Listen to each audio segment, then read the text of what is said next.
Então vamos agora para uma outra questão interessante, vestibulando. Ó, para cá, que nós falamos do tratamento de água com ozônio, nós falamos da camada de ozônio, e um outro assunto que pode cair no vestibular é um ozônio que está aparecendo aqui no meio de nós, um O3, porque o ozônio é bom lá em cima, tá? Aqui embaixo não, e nós estamos produzindo isso devido à nossa tecnologia. É isso que eu vou explicar, que pode ser cobrado no vestibular, tá certo? Lembre-se que essa aula daqui a 2, 3 dias ela vai estar aí para vocês à disposição. Você pode assistir, voltar a assistir, tá? E tirar suas dúvidas. Vai aparecer aí nosso Twitter, ó. Entra aí no Twitter do professor Luiz Carlos, tá? Coloca a sua dúvida, coloca a sugestão aí de alguma matéria, beleza? Vocês têm que estar participando, interagindo com a gente, ok? Então vamos para a terceira explicação da aula de hoje, como pode ser cobrado o ozônio no nosso dia a dia. Já falei no tratamento de água, já falei na parte da camada de ozônio e vamos falar agora aqui na realidade. Vem para cá comigo antes da telinha. Veja bem, quando você coloca uma gasolina, um álcool no carro e lá ele vai para o motor, tem aquela ignição, a vela, né, que pega o oxigênio do ar, e o oxigênio do ar com a gasolina, que é um hidrocarboneto CH, ele queima. Quando queima, libera CO2 pelo cano de escape, tá certo? É a combustão. Se for uma combustão incompleta, libera CO, monóxido de carbono, ou o próprio C, a fuligem, só o carbono, dependendo do tipo de motor. Mas é interessante observar que quando essa gasolina chega nesse motor, não só entra o oxigênio não, entra também nitrogênio. Lembre-se que o nosso ar que nós respiramos, não só entra oxigênio não, entra oxigênio, que é O2, e nitrogênio, N2. 80% é mais nitrogênio, só 20% que é oxigênio. E lá no carro, no nosso carro, quando você está andando que o ar entra, que necessita do ar para queimar a gasolina, quando entra ar, entra O2 e entra nitrogênio. E olha o que é que acontece, vai sair pelo escape não só CO2, aquele CO2 que a gente toma do refrigerante, que acha bom, que sai ali. Refrigerante também é o CO2 liberando, mas sai também nitrogênio e oxigênio, os óxidos nítricos. E esses óxidos nítricos, quando ele reage com o nosso oxigênio do ar, ele transforma ozônio O3 aqui na Terra. E esse O3 que é transformado aqui, seria ótimo se ele conseguisse subir para ir lá para a camada de ozônio, mas ele é mais denso que o ar, então ele fica aqui. Então nós estamos formando no dia a dia o ozônio, o O3, no nosso dia a dia. Esse O3 é muito prejudicial. E se continuar essa quantidade, vai chegar um tempo que é ruim para a lavoura, ruim para o ser humano, tá certo? Que esse ozônio não é bom no dia a dia. Você pegar uma liga, aquelas liguinhas, ligazinha de borrachinha, se você colocar exposto no ar, você vai ver a presença do ozônio ali com 2, 3 dias quando você olhar. Eu gosto de pescar, joga a vara lá no mar e fica olhando, e às vezes fica aquela liga para prender a vara, ela, com o tempo ela fica ali toda, se transforma, fica quase uma pasta colada, uma espécie de uma cola lá na vara, ok? Então vamos ver o que acontece isso no dia a dia, tá? Olha aí, isso pode ser cobrado no vestibular. A presença de O3 próximo à superfície terrestre é prejudicial, ele é bom lá em cima, tá? É prejudicial, pois o gás é considerado um sério poluente atmosférico, por ser um forte oxidante. O O3, o ozônio, quando inalado continuamente, provoca irritações nas nossas mucosas, especialmente nos olhos, além de poder causar danos irreversíveis às vias respiratórias. O ozônio afeta também os vegetais, atacando suas folhas. Indústrias e veículos poluem o ar com óxido de nitrogênio e hidrocarbonetos, como nós vimos, que com a ação da luz solar produzem o ozônio como na reação. Então isso aqui também sai, não só das indústrias, mas sai também no nosso motor. Lembre-se que o nosso motor lá tem gasolina, né?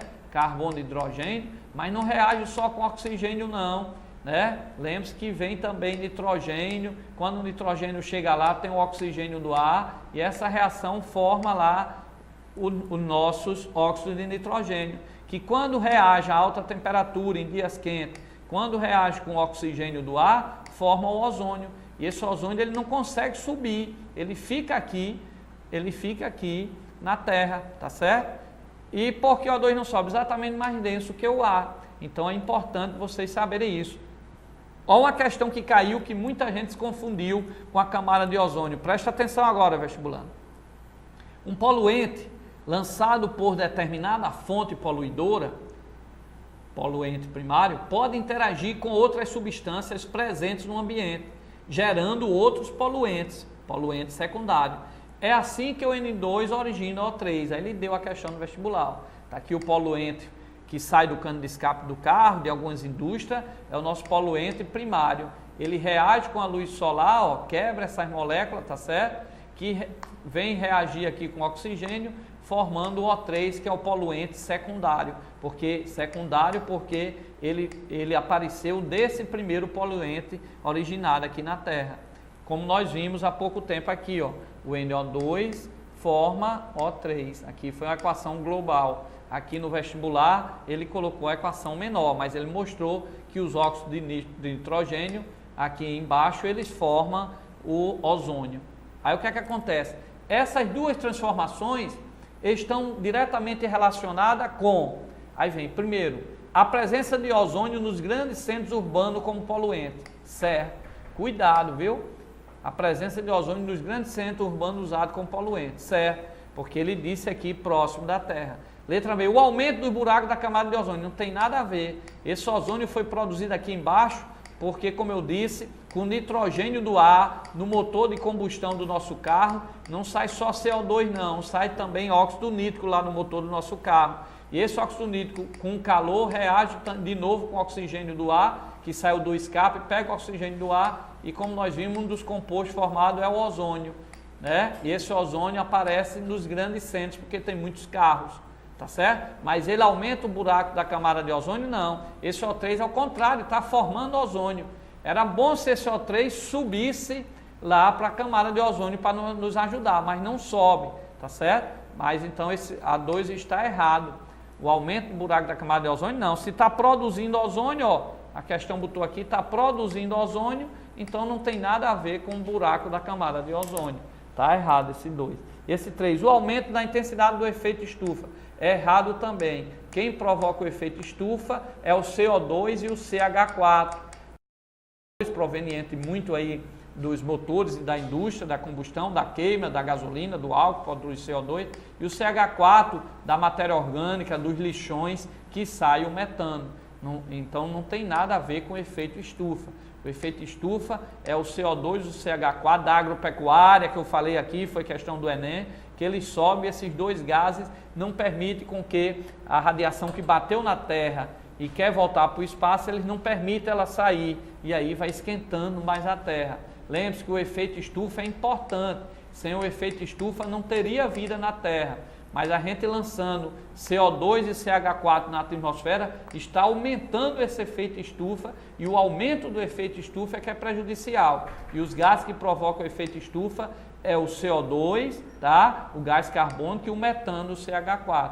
Então essa questão aí ele falou do O3, ó. O O3 não tem nada a ver com o efeito estufa. Ok? Deixa eu apagar aqui. Beleza? Então, quando falar nisso daqui, ó, vestibulando, vocês lembrem-se dessa parte, que o que está ocorrendo aqui, deixa eu só apagar, é exatamente que esses óxidos nítricos, aqui ó, no nosso dia a dia, tá? Através da luz solar, ele pega o oxigênio do dia a dia e forma também o ozônio. E esse ozônio fica aqui próximo da gente, ele não sobe, fica próximo da superfície da Terra, como disse aí o problema. E esse ozônio aqui, próximo da superfície da Terra, que existe principalmente nos centros urbanos, termina sendo prejudicial, tá? Diferente do ozônio lá de cima. Então ele diz, ó, essas duas transformações estão diretamente relacionadas com a presença de ozônio nos grandes centros urbanos, verdade. O aumento do buraco da camada de ozônio não tem nada a ver, né? Está produzindo O3, ó, produziu O3, então não está aumentando o buraco, está fazendo mais O3, tá? Então essa 2 está errado. E o aumento da intensidade do efeito estufa é errado também, porque é O3. Como eu disse, efeito estufa é CO2 e CH4, tá? Então muita gente marca aí nas questões do Enem, do vestibular, quando vê ozônio, marca aumento do buraco da camada de ozônio. Então olha para cá, para cá, para cá, o ozônio, vestibulando, é lá em cima. Esse ozônio que foi produzido pelo motor do carro, que libera NO2 também, é produzido aqui embaixo. Esse ozônio aqui embaixo, próximo da gente, ele é muito ruim, é muito prejudicial e está sempre sendo produzido mais aí no dia a dia, tá certo? O ideal era se a gente pudesse levar esse ozônio para ir lá para cima, tá certo? Para ajudar a manter aquela espessura da camada de ozônio. Beleza, vestibulando? Ok?